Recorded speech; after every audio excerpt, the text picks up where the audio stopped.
Alhamdulillahi Rabbil Alamin. Wassalatu wassalamu ala ashrafil anbiya'i wal mursalin wa ala alihi wa sahbihi ajma'in.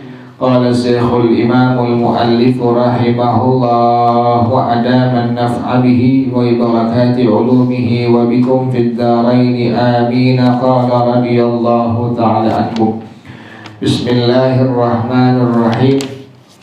At-tasadduqu waqtal khutbati, sedekah di waktu khutbah. Bagaimana hukumnya itu? Qala al-Hanafiyah, berkata ulama-ulama dalam madhab al-Imam Abu Hanifah radhiyallahu an, yukrahu tahriman, makruh tahrim, artinya enggak boleh. At-takhatti lis-su'ali bi kulli halin, melangkah untuk minta-minta, keadaan yang bagaimanapun enggak boleh. Jadi kalau lagi khutbah itu nggak boleh, makruh tahrim, berarti nggak boleh dalam madhab al-Imam Abu Hanifah tuh, nggak boleh minta-minta bikulli halin, keadaan apapun. Waqtara ba'dul Hanafiyati, dan sebagian ulama dalam madhab al-Imam Abu Hanifah memilih, apa yang dipilih? Jawaz su'ali wal i'ta'i, diperbolehkan minta-minta dan memberikan, boleh minta, boleh kasih. In kana la yamurru sa'ilu baina yadayil musalli, jika orang yang minta-minta dia enggak melewati di depan orang yang sholat. Wala yatakhattar riqaba, dan jika ini orang yang minta-minta tidak melangkahi pundak-pundak orang. Wala yas'alu ilhafa, dan enggak minta maksa. Jadi boleh, silakan. Jadi sebagian dalam madhab al-Imam Abu Hanifah, ulamanya berpendapat diperbolehkan untuk minta-minta, diperbolehkan untuk kasih, selama yang minta-minta nggak melewati orang yang sholat, selama yang minta-minta tidak melewati, melangkahi pundak-pundak orang, dan nggak minta secara paksa. Wa kadzalika qala al-Hanabilah wa ghairuhum, demikian juga ulama-ulama dalam madhab al-Imam Ahmad bin Hanbal dan selain mereka. Wala yatasaddaqu ala sa'ilin waqtal khutbati, enggak boleh bersedekah kepada minta-minta pada waktu khutbah. Jadi enggak boleh dalam madhab al-Imam Ahmad bin Hanbal dan selain daripada mereka, tidak boleh bersedekah kepada orang yang minta-minta pada waktu khutbah. Kenapa demikian? Li'anna sa'ila fa'ala ma la yajuzu lahu fi'luhu, karena yang minta-minta telah melakukan sesuatu yang enggak boleh dilakukan baginya, enggak boleh minta-minta waktu khutbah. Fala yu'inuhul mar'u ala ma la yajuzu, maka enggak boleh seorang membantu orang lain terhadap hukum yang enggak boleh. Jadi minta-mintanya adalah kerjaan yang enggak boleh dikerjakan waktu khutbah. Juga orang lain pun yang ngasih tidak diperbolehkan. Qala Ahmadu, berkata al-Imam Ahmad bin Hanbal radhiyallahu ta'ala anhu, hasabas sa'ilu kana a'jaba ilayya, hasabus sa'ili kana a'jaba ilayya, bahwasanya perintah untuk pergi dari orang yang minta-minta itu lebih sangat mengagumkan kepada aku. Kenapa demikian? Kau suruh pergi yang minta-minta? Li'anna ibn Umar fa'ala dzalika li sa'ilin sa'ala, karena Sayyidina Abdullah bin Umar radhiyallahu anhuma melakukan hal itu kepada tukang minta-minta waktu minta-minta pada disuruh pergi. Nah, itu yang membuat kagum al-Imam Ahmad bin Hanbal radhiyallahu anhu. Wal imamu yakhtubu yaumal jumu'ati, sedangkan si khatib lagi khutbah waktu Jumat. Pas Jumat diminta-minta, maka disuruh pergi, diusir oleh al-Imam Abdullah bin Umar radhiyallahu anhuma.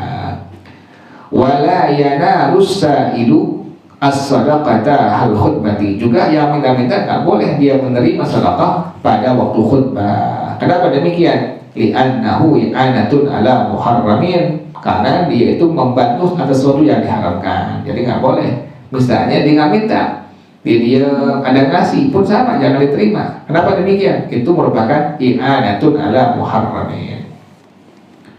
Kemudian pengarang rahimahullah beliau mengatakan, fa in sa'ala ahadun as-sadaqata qabla al-khutbati, kalau ada orang yang minta sebelum khutbah, minta sedekah tapi sebelum khutbah, thumma jalasa al-khutbati, kemudian dia duduk untuk khutbah, jazat tasadduqu alaihi, boleh sedekah kepadanya, wa munawalatuhus sadaqata, dan yang minta-minta boleh menerima sedekahnya, boleh. Yang penting terjadinya sebelum khutbah, diperbolehkan. Demikian tuh. Jadi yang minta-minta dengan orang yang ngasih silahkan diperbolehkan. Wa ajaz, yang penting tadi sebelum berlangsungnya khutbah. Kemudian wa ajazal hanabilatus sadaqata halal khutbati ala man lam yas'al. Ulama-ulama dalam madhab al-Imam Ahmad Hanbal radhiyallahu anhum memperbolehkan sedekah waktu khutbah atas orang yang tidak minta-minta. Kalau dia diam, nggak minta-minta, maka al-Hanabilah, ulama-ulama dalam madhab al-Imam Ahmad Hanbal memperbolehkan untuk diberikan kepadanya. Wa ala man sa'ala al-imamu lahu, dan atas orang yang diminta oleh imam baginya. Yang minta si imamnya, boleh silahkan diberikan. Ini dalam madhab al-Hanabilah, dalam madhab al-Imam Ahmad bin Hanbal radhiyallahu anhu. Was-sadaqatu ala babil masjidi, ini yang sekarang berlangsung nih, bagi-bagi makanan matang nih di masjid-masjid. Ini bagaimana hukumnya? Was-sadaqatu ala babil masjidi inda dukhuli wal khuruji aula minas sadaqati hal khutbati. Sedekah di atas, di depan pintu masjid ketika masuk dan keluar lebih utama daripada sedekah pada waktu khutbah. Jadi sedekahnya lebih bagusnya nanti udah selesai khutbah baru dikasih itu. Dia punya pembagian misalnya makan matang, silahkan diperbolehkan. Itu tapinya di pintu-pintu masjid, baik itu pintu masuk atau pintu keluar. Wallahu a'lam bissawab. Allahumma inni istawda'tuka ma qara'tu wa ma sami'tu fardudhu ilayya inda hajati ilaihi. Wa sallallahu ala sayyidina Muhammadin wa ala alihi wa sahbihi wa sallam. Walhamdulillahi rabbil alamin. Subhanakallahumma wa bihamdika ashhadu an la ilaha illa anta astaghfiruka wa atubu ilaik. Alhamdulillah ala ni'amillah, alhamdulillah ala barakatillah, alhamdulillah hamdan yuwafi ni'amahu wa yukafi'u mazidah. Walhamdulillahi rabbil alamin. Ya Rasulullah, salamun alaik ya rafi'a sya'ni wa daraji. Ya Rasulullah, salamun alaik ya rafi'a sya'ni wa daraji. Ya Rasulullah, salamun alaik ya rafi'a sya'ni wa daraji. Allahumma salli wa sallim wa barik alaihi wa ala alihi.